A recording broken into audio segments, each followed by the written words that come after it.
योग गुरु रामदेव की मुश्किलें समाप्त नहीं हो रही हैं। एक बार फिर से उन्हें हाई कोर्ट से फटकार मिली है। शरबत के नाम पर उनके विवादास्पद बयान को हटाने के निर्देश दिए गए और रूह अफ़ज़ा बनाने वाले हमदर्द ग्रुप की तरफ से आरोपों पर नोटिस भी दिया गया, जिस पर रामदेव के वकील ने कहा है कि कंटेंट को 24 घंटे के अंदर हटा लिया जाएगा। 9 मई को इस मामले में अगली सुनवाई होगी।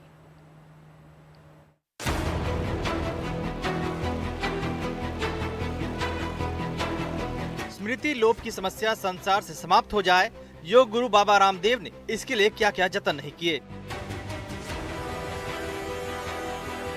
देश विदेश तक करोड़ों लोगों को पद्मासन और सर्वांग आसन से लेकर हलासन और वृक्षासन तक के प्रयोग सिखा दिए।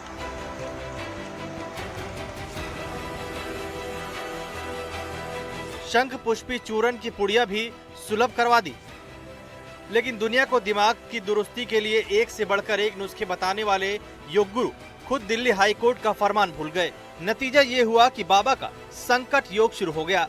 अदालत में हलफनामा देकर कहना पड़ा कि शरबत जिहाद जैसी बात कहने की बात तो छोड़िए, सोशल मीडिया पर लिखने की भी भूल नहीं करेंगे।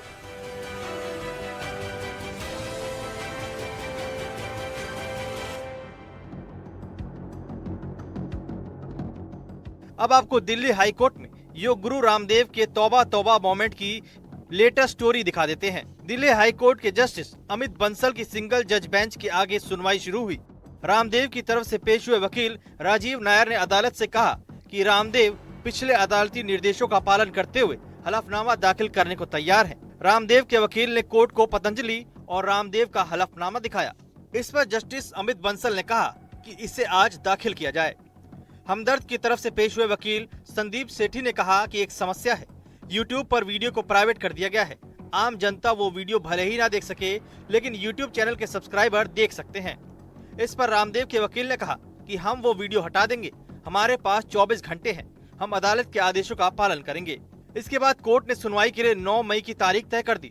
रामदेव के वकील अदालत से मामला बंद कर मुकदमे को जल्द से जल्द निपटाने की गुहार लगा रहे हैं, लेकिन कोर्ट का पारा रामदेव पर गर्म है। हम आपको इसके बारे में भी बताएंगे, लेकिन उससे पहले विवाद समझ लीजिए। रामदेव ने 3 अप्रैल को अपनी कंपनी का शरबत लॉन्च किया। शरबत का प्रचार करते हुए रामदेव ने शरबत जिहाद की बात कह दी। रामदेव पर इसके जरिए हमदर्द को निशाना बनाने का आरोप लगा। 22 अप्रैल को हमदर्द ने रामदेव के खिलाफ दिल्ली हाई कोर्ट में केस किया। हमदर्द ने योग गुरु रामदेव पर मानहानि का आरोप लगाया। हाई कोर्ट ने रामदेव को शरबत जिहाद से जुड़े विज्ञापन और बयान हटाने को आदेश दिया। अदालत ने रामदेव से कहा कि वो आगे से हमदर्द के खिलाफ ऐसा कोई बयान नहीं देंगे। कोर्ट ने इसके लिए रामदेव को 5 दिन के भीतर हलफनामा जमा करने को कहा। लेकिन 1 मई को मामले की सुनवाई हुई तो हमदर्द के वकील ने बताया कि रामदेव ने रोक के बावजूद दूसरा आपत्तिजनक वीडियो जारी कर दिया। इस पर हाईकोर्ट का पारा हाई हो गया। जस्टिस अमित बंसल ने रामदेव को अवमानना का नोटिस जारी करते हुए बेहद तल्ख टिप्पणी की। कोर्ट ने कहा कि बाबा रामदेव किसी के नियंत्रण में नहीं है, वो अपनी अलग दुनिया में रहते हैं। रामदेव अदालत के पिछले आदेश की अवमानना कर रहे हैं। इसके बाद ही हाईकोर्ट ने रामदेव और पतंजलि को आपत्तिजनक कंटेंट 24 घंटे के भीतर हटाने के आदेश दे दिया। इस मामले की अगली सुनवाई अब 9 मई को होगी। अदालत फैसला सुनाती है तो रामदेव की सेहत पर कितना फर्क पड़ता है ये देखना होगा, क्योंकि योग गुरु के पास कानूनी पचड़ों में फंसने और निकलने का लंबा अनुभव है।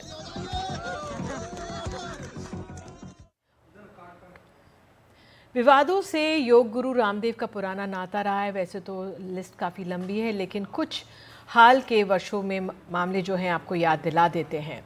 2015 में पतंजलि ने दिव्य पुत्र जीवक बीज लॉन्च किया। इससे पुत्र प्राप्ति के लिए रामबाण कहकर प्रचारित किया गया। इस पर विवाद शुरू हुआ और मामला संसद तक पहुंच गया। बाद में पतंजलि ने पुत्र प्राप्ति वाली बात हटाकर इसे रीब्रांड कर दिया। 2016 में पतंजलि के विज्ञापनों में भ्रामक दावों का आरोप लगाकर हरिद्वार की अदालत ने पतंजलि पर 11 लाख का जुर्माना लगाया। पतंजलि को सरसों तेल का विज्ञापन बदलना पड़ा। 2020 में कोरोना के दौरान पतंजलि ने कोरोनिल लॉन्च की। बिना वैज्ञानिक प्रमाण के इसे कोविड-19 की दवा बता दिया। आयुष मंत्रालय ने इसके विज्ञापन और बिक्री पर रोक लगा दी थी। 2021 में रामदेव ने एलोपैथी की विश्वसनीयता पर सवाल खड़े कर दिए थे। इस पर इंडियन मेडिकल एसोसिएशन ने बाबा को 1000 करोड़ रुपए का मानहानि नोटिस भेज दिया। रामदेव को बयान वापस लेना पड़ा था। तो आइए बढ़ते हैं न्यूज़ 88 में खबर राजस्थान से। राजस्थान में खनन माफिया के हौसले किस कदर बुलंद हैं, इसका सबूत दिखा झालावाड़ जिले में। अवैध रूप से दर्जनों खदान ऑपरेट किए जा रहे हैं। एनडीटीवी की टीम जब इसकी रिपोर्टिंग के लिए पहुंची तो खनन माफिया के गुंडों ने हमला किया। खनन माफिया के 3 गुंडों ने पहले गाली गलौज भी की, फिर पत्थरबाजी करने लगे। खास बात यह है कि मामला वन विभाग के मुख्यालय से कुछ ही दूरी पर चल रही अवैध खदान के पास किया गया। एनडीटीवी की टीम ने जब वन विभाग के अधिकारियों से इसकी शिकायत की तो मामले को रफा दफा करने की कोशिश भी की गई। एनडीटीवी ने इसकी खबर दिखाई तो राजस्थान के chief forest conservator Arijit Banerjee ने इस पर कार्रवाई का भरोसा दिया है। हमारी सहयोगी हर्षा कुमारी सिंह ने उनसे बात की है। उस बातचीत का अंश आपको दिखाते हैं।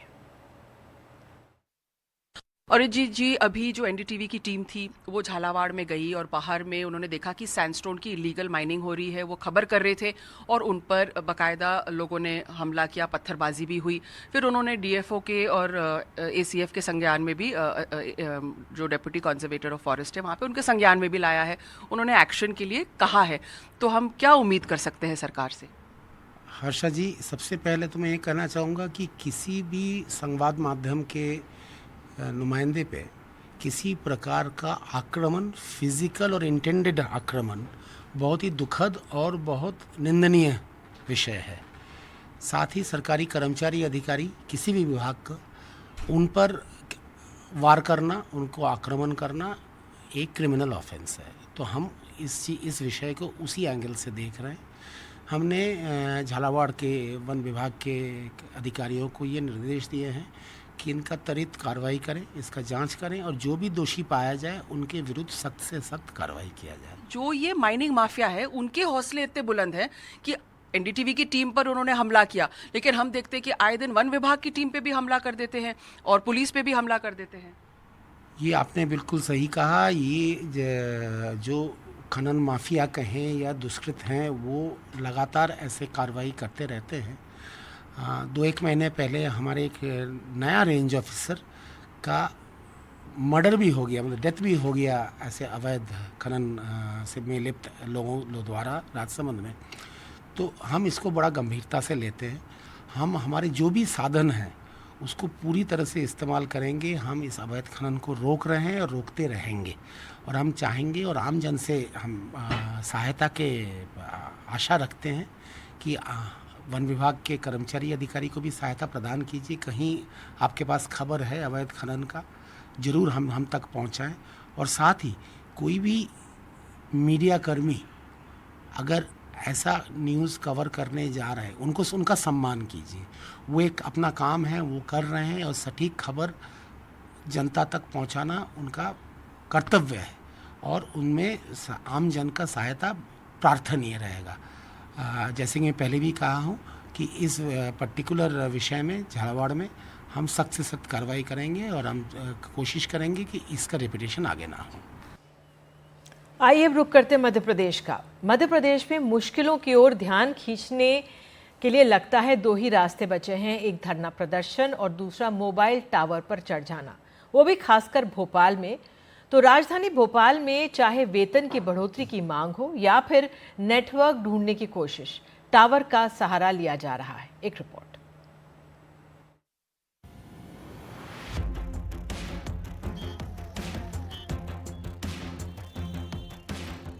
टावर की ऊंचाई जितनी, दुख की गहराई उतनी। अब इन टावरों से सिग्नल नहीं, संवेदनाएं उड़ती हैं। पहले लोग मन्नत के धागे बांधते थे, अब गुस्से के तागे लेकर ऊपर चढ़ जाते हैं। माइक कहाँ है, मैं लाइव बोलूंगा। 11 जनवरी, विनोद कुमार भोपाल के भदभदा घाट की बस्ती से गार्ड की नौकरी करते थे। मालिक ने 2 महीने की तनख्वाह नहीं दी तो विनोद जी सीधे पॉलिटेक्निक चौराहे के टावर पर वहां से आवाज दी, पैसा दो वरना यहीं 5G बन जाऊंगा। विनोद ने वही किया जो अब शहर में गम का नया GPS बन चुका है। मोबाइल टावर पर चढ़ गया। अब आदमी भूखा हो तो 2 ही रास्ते होते हैं, एक धरना, दूसरा ऊंचाई। विनोद ने दूसरा चुना। ऊपर चढ़े, नीचे उतरवाए गए, तब जाकर मालिक की नींद खुली।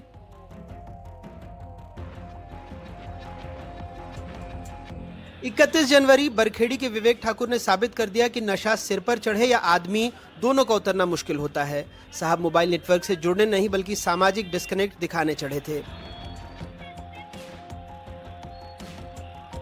24 फरवरी कमल यादव टावर पर चढ़े क्योंकि पुलिस उनके मूंगफली के ठेले को रोज ठेले देती थी। ऊपर से कहा अब या तो ठेला मिलेगा या मैं आसमान से मूंगफली बरसाऊंगा।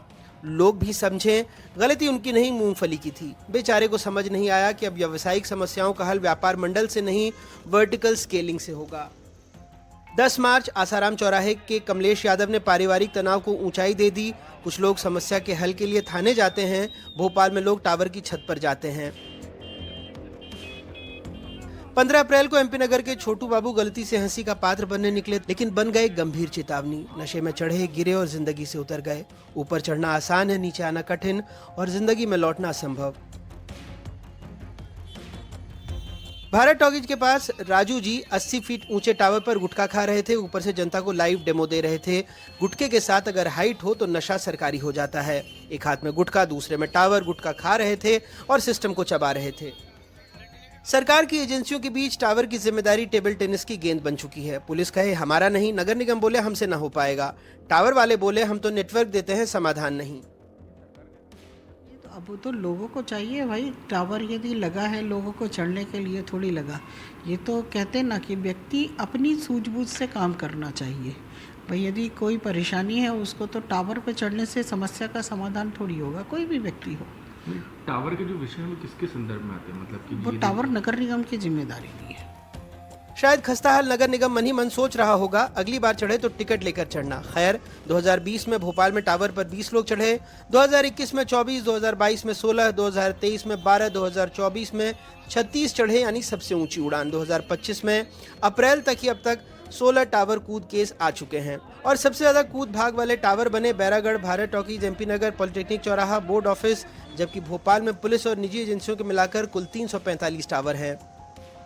ऐसे मामलों में सबसे ज्यादा मेहनत पुलिस की होती है।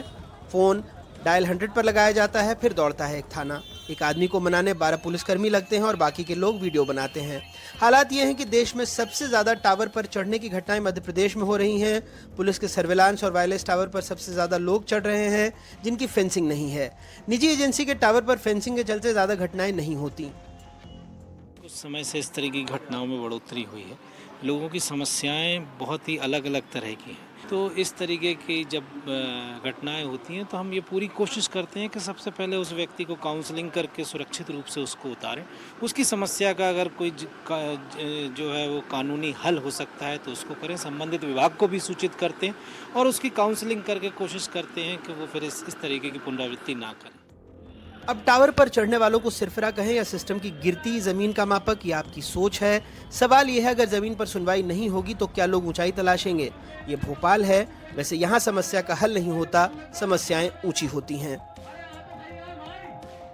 मध्य प्रदेश में टावर पर चढ़ना और अपनी समस्याओं का हल कराना एक शगल बन चुका है। किसी को पारिवारिक तनाव है, कोई नशे में है, किसी की तनख्वाह पूरी नहीं मिली है, तो कोई शौक में ही इस तरीके से टावर पर चढ़ जाता है और बहुत आसानी से इन टावरों पर चढ़ा जा सकता है। कोई कहने वाला नहीं होता है, कोई रोकने वाला नहीं होता है, किसी तरीके कोई सुरक्षा इंतजाम नहीं हो पाते हैं। लेकिन हाँ, मुझे तो तनख्वाह पूरी मिल रही है, कोई पारिवारिक तनाव भी नहीं है और न प्रशासन पे किसी तरीके का दबाव है। मैं तो चढ़ा, लेकिन आप कतई मत चढ़िएगा, क्योंकि टावर पर चढ़ने से समस्याओं का हल नहीं होता है, उल्टी जान आफत में पड़ती है और एक रात हवालात में भी काटनी पड़ती है और रोजनामचे में भी नाम जुड़ जाता है। लेकिन प्रशासन का कोई नुमाइंदा ऐसा नहीं है कि इस टावरों के आसपास कोई फेंसिंग की जा सके ताकि इन पे चढ़ने वालों की संख्या पर लगाम लगाई जा सके। रिजवान खान के साथ अजय शर्मा, NDTV भोपाल।